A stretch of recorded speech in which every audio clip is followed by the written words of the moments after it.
Hello!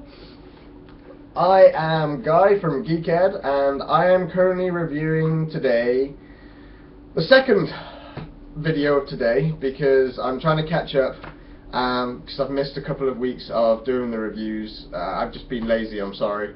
But today is episode 8 of the 100. I really loved this episode because the kids get high. Nearly the entire camp gets high. So the end of the previous episode, you've got Bellamy looking at the sky, and it's almost like from Game of Thrones, a storm is coming.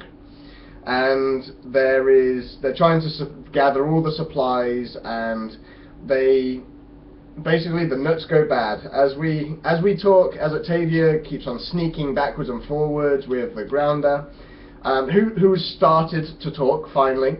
He can speak English, but frustratingly, there is no further explanation of him, his background, what the grounders are like. They're going to keep that going for as long as possible, and it's going to frustrate us all. So we may as well just accept that. But everyone else goes off and gets high. So really, the guy that got the spear through the chest and the Chinese dude, his best friend, really they seem to be a little bit unaffected. Whether they're high all the time, I'm not entirely sure. They probably are. Their characters probably are, not the actual actors. But the characters are definitely high most of the time. And this then leads to an interesting series of flashbacks and hallucinations of the different characters, which it focuses on Clarke and Bellamy in this episode, where there is a video connection between the Ark and the ground, and Clarke is told of a nuclear bunker a couple of kilometers away that probably will have some supplies, and her and Bellamy go there. They need to kind of get out. Bellamy's feeling a little bit anxious because he thinks he shot the president, the Chancellor, but he didn't die, and he's a little bit afraid that when the guys on the Ark get down there, he's going to be killed. And that makes sense. I think if I had personally failed an assassination, I'd be pretty scared about the collateral damage that would happen afterwards. Don't think it would be pleasant.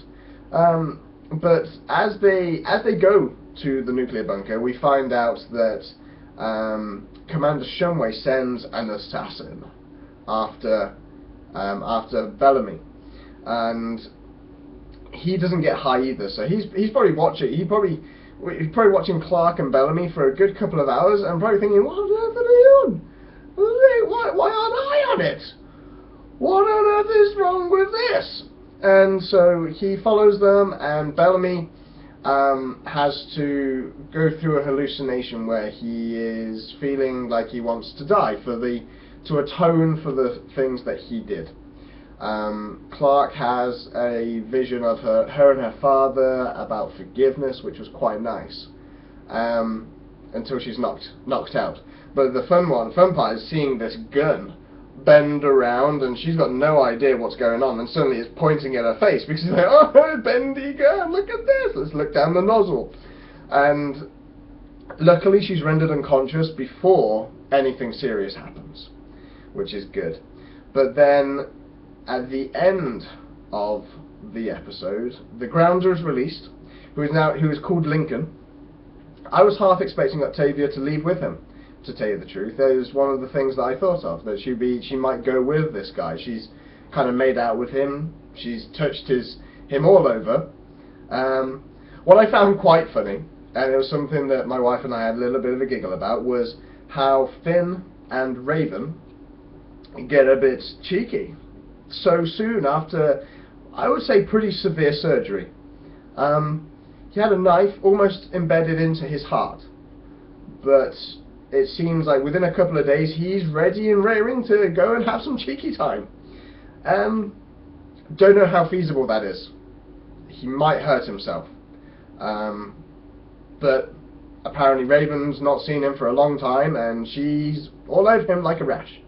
I think she's also trying to establish some kind of territory as well. I'm pretty sure it's more of a political stance than anything else. But it was a really good episode, and we get to see a little bit more of once Bellamy eventually beats, the way he beats this kid is really like when I saw that bullet on the floor, I wasn't expecting that, but whoa, it was.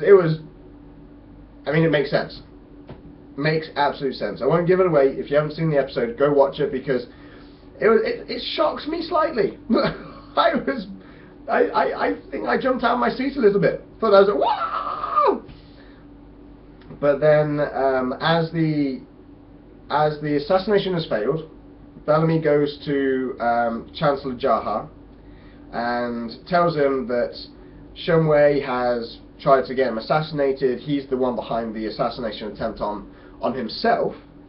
But I called it. That ex-Chancellor Diana Sidney, she's a naughty one. She was the one that organised the entire thing, and unfortunately, Shumway's killed. It's a bit harsh. He's electrocuted and then his wrists are cut. And he's like, woo, they definitely want to make sure he's dead. They want to obviously make it look like a suicide, but really, I think that's a little bit too obvious. But it does add another depth to the plot, and we understand that Sidney is wanting to get back in on the action. I'm guessing that predominantly she wants to make sure she is the one on the ground. That's why she's got herself into this position. She doesn't want to die in space with the Project Exodus. So that, I think, might be her twist on things. But I'm recording this tonight. The next episode, episode 9, is going to be aired in the UK, and I'm going to be watching it. Hope you guys are too. This is Guy from Geekhead. Have a good day.